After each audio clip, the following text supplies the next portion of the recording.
guys, welcome back to my channel. Today's video is a tag started by Fashionably Amy, and I was tagged by Chic Professor to do this one. We're gonna go through my collection. We're gonna pick 5 bags that I get to keep and 5 that I have to give away. Now, to put a ruffle in this, for me at least, this is really difficult because my bag collection effectively consists of like 12 bags. So I was kind of cutting it close. Also too, I was requested to do a bag collection video, and I guess I'm gonna do this in lieu of a collection video because my collection hasn't really changed all that much in my eyes from the last time I did one in 2019. So instead of a collection video, we're doing this. We're pretty much gonna be highlighting all the bags in my entire wardrobe, so hopefully this is a good placeholder in the meantime. I'm going to tag a whole bunch of great people on YouTube and Instagram down below in the description box of this video. I hope you guys see it. I hope you guys enjoy doing this tag, and let's get started. Out of the gate, I will be surprising exactly no one when I say the first one that I'm keeping, Louis Vuitton St. Cloud. It's vintage, it's a great size, it's a flat bag with a back pocket, it's my birth year bag. It's just so much in this bag that I love and is perfect for me. Better believe is going exactly nowhere until the dawn of time. So Louis Vuitton St. Cloud in the GM size. We're in it for the long haul. So I don't want to be too like obvious with this video and my picks. My first sacrifice, my Givenchy Magnolia Moth Shopper. Shocking, I know. This is like a signature bag for my collection. To be contemplating sacrificing it is just wild. Even hearing it come out of my own mouth, it just sounds insane.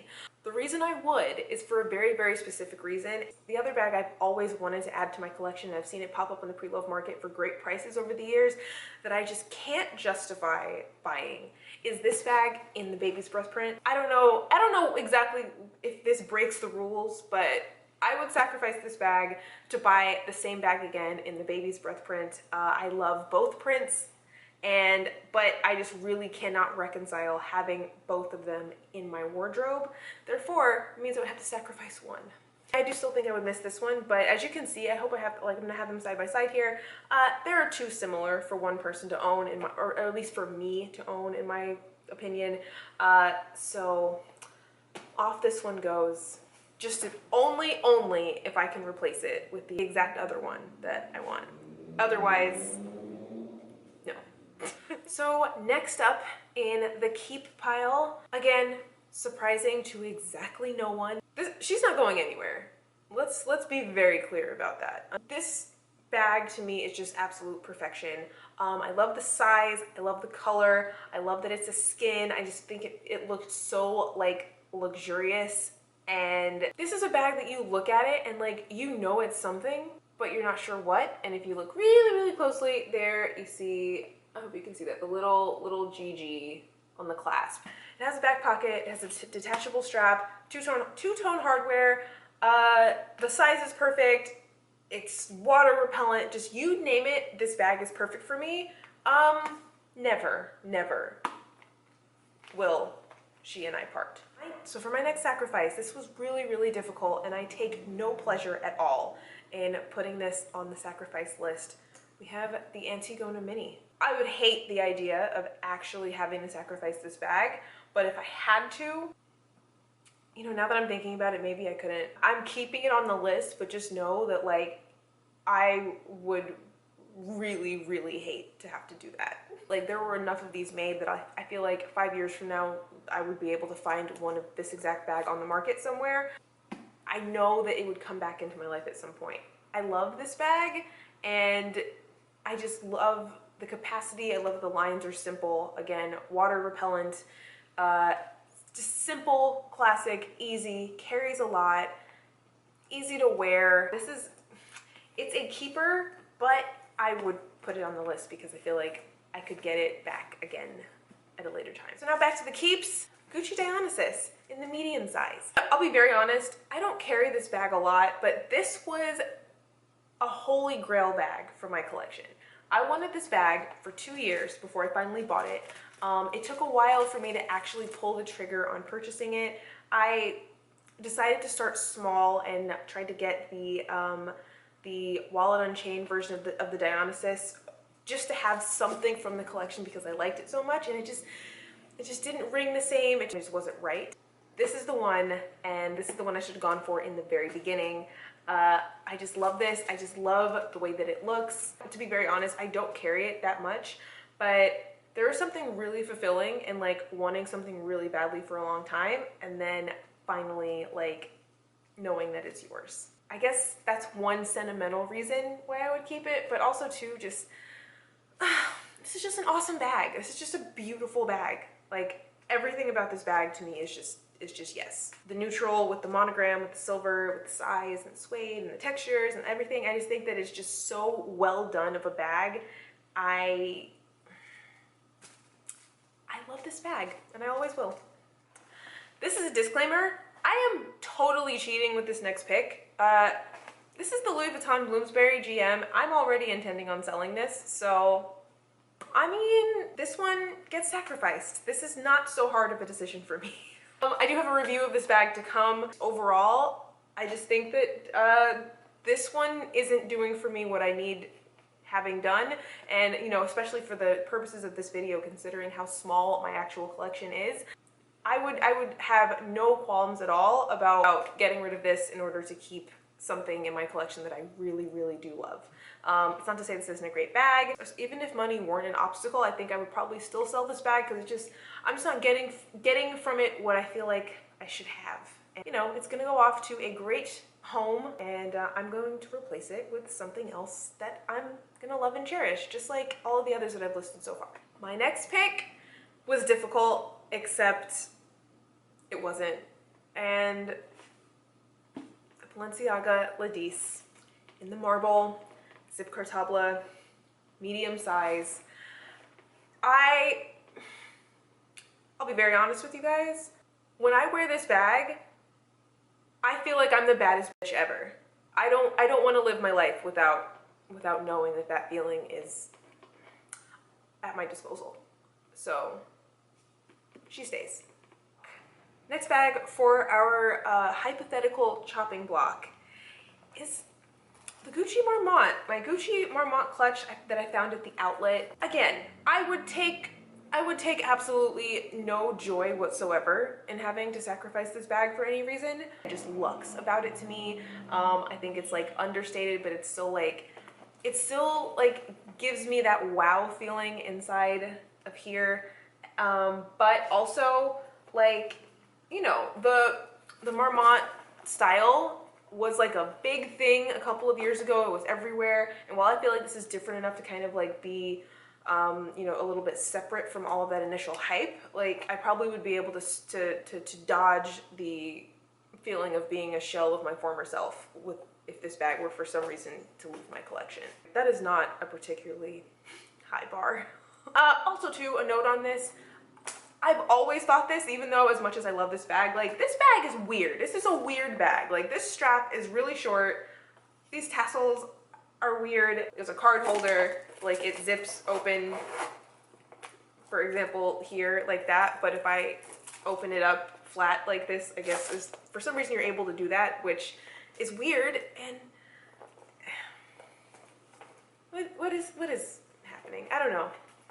It's a strange bag. It is a strange bag, but I love it. And again, would take no joy at all in dismissing it from my collection. But what's really cool to me about this video, for me specifically, and why I was so excited to film it, was because like now at like the bare bones of the rest of my collection, and this part is really hard for me. So I haven't actually decided my last of the 5 in either category. So I'm just gonna kind of talk myself through it with you guys, and we'll see how this goes. Hi, pause. This is Katherine from about 5 minutes in the future. But I realized that I do have my number 5. The reason that I didn't even think about this is because I use this bag so much that it doesn't even make it onto the shelf anymore. And that is the newest bag to my collection, the Fendi vintage canvas tote. I use this bag every single day. It is perfect for work for me. I tried to change out of it for like a day to go to work and carry my laptop in my hand, and I was miserable. So this is my number 5 on my keep list. Okay, first one I haven't mentioned is the Louis Vuitton Belmont. Damier Ebene, I think this is like a really different and unique bag. It's top handle, I think it's really elegant. This was actually the first bag that I bought myself with my own money. I adore this bag, but I will say that it does have a couple of like little things about it that I'm just kind of like, It looks very structured, but when you actually go to put your stuff in it, like you sort of lose some of that like structure and shape just because of the weight. Like this is not something an organizer particularly would fix. The base of the bag does keep very well, so that's not really the issue. It comes with a shoulder strap too, which I effectively can't use, once again because of the weight issue, especially when you hold the bag open. It just kind of like loses all of this like classic structure and shape. Like this is a great bag to wear if you are like, you know, pretending to wear an outfit out in life, but as far as practicality, and it does not perform well, and that's me being very, very honest. This is my Gucci vintage, and while I love this bag, I think that this bag is like a lucky bag for me. I bought this on eBay for like nothing practically.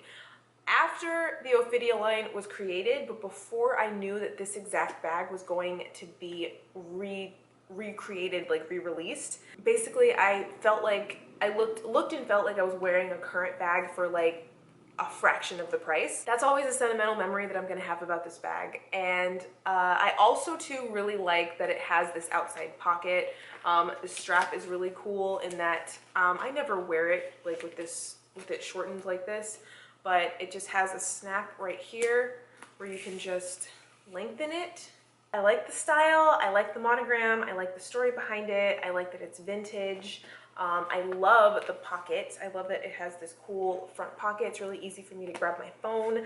I also like that the pocket is really big and large.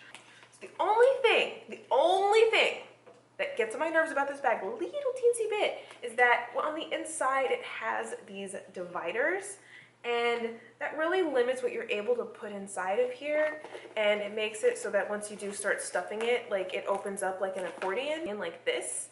And while I wish that instead it was just like one open compartment, like I guess kind of like the disco bag. This one has more pros than cons against it, so let's see who's next. And next up we have another bag that I feel like is signature to my channel, and this is the Tom Ford Mini Jennifer. Again, I don't have to say that I love this bag. I think I've said that about every single bag, which is a good thing, I guess, but it's probably very repetitive and I'm gonna stop. I love that this bag is unique, it's different, it's really, really high quality. I really love the design features of it. It has this pretty much like a slip pocket. It's big enough for a card holder right here. It has a flap, it has some like, you know, cool like sneaky pockets right here. It holds a lot more than you think it would for such a small bag. I like that it has this flap style. I like that it isn't obviously designer and flashy. I'm no stranger to a good monogram, but I also do like really just appreciate that it's a bit more understated. But this bag, even though it carries a lot more than you'd think, I am a big bag person. It's like, of all the bags that I've shown you today, if they come in other sizes, I always have the largest size. Like, I love a big bag. This is a tiny bag for me. And the other thing about this too is the color. This is not a color from my wardrobe palette. And while I do really like it, it's just not what my wardrobe calls for. Like, to me this reads as like a pink, and I hate pink. Also too, what's weird about it is that it's like a pink, but it's also kind of like a neutral. But when I try to wear anything else that's like neutral in my wardrobe, it's more like a this color or a beige. And as you can see, like it kind of clashes. Like this doesn't work with like a nude or a beige or a taupe. It just, it's a weird color for my collection. And, you know, I usually will wear it with black or with white or with black or white. So it can be very limiting in that respect. So yeah, those are my strikes against this bag. Lastly, we have my Chanel tote, and I love this. I love this. It's a great size. It holds my laptop while not being too big. It's a great top handle. It, you know, has these feet on the bottom, and I don't know, it's like neutral and it works. It's like casual, but also elevated. The only con to me about this bag is that it doesn't have as much structure as I would like, because I am a nut for structure, apparently. See Balenciaga. It does get kind of more slouchy than I would prefer, but overall, I don't really have a ton of complaints about this bag. I will say though that there is some corner wear on it, and I'm gonna have to get that fixed, so that isn't great. I don't have enough complaints about this I think to get rid of it. So I know I've already filled my keep section, but right now I'm picking between which one we're voting off the island, and it's hard. It's hard. I think I've made my pick. I'm gonna go with the Tom Ford. The Tom Ford is the one that we sacrifice. I'm not happy about that. I'm not like, I definitely have managed to wear this bag in spite of the color being weird, but if I had to pick one of these three to go, it would be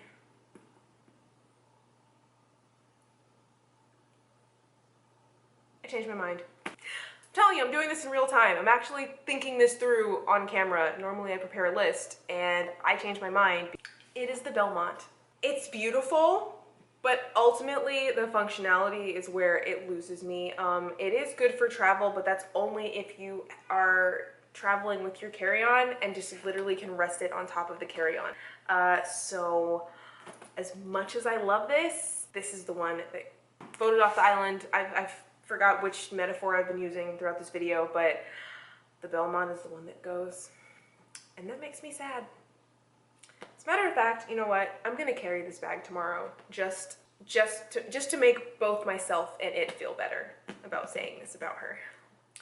All right, so this was really, really fun. I hope this worked as like a pseudo bag collection video. I hope you enjoyed me talking through each of them. If you have 10 bags in your collection, do you have 5 you would keep, 5 you would sacrifice? Give me 1 and 2 out of your collection that you would let go of if it really, really were necessary. That's all I have for you guys today. Thanks so much to Jessica for tagging me in this video. Please go check out her channel. She's one of my best friends out there on YouTube. I love you. That's all I have for you guys today, and I'll see you in my next one. Bye.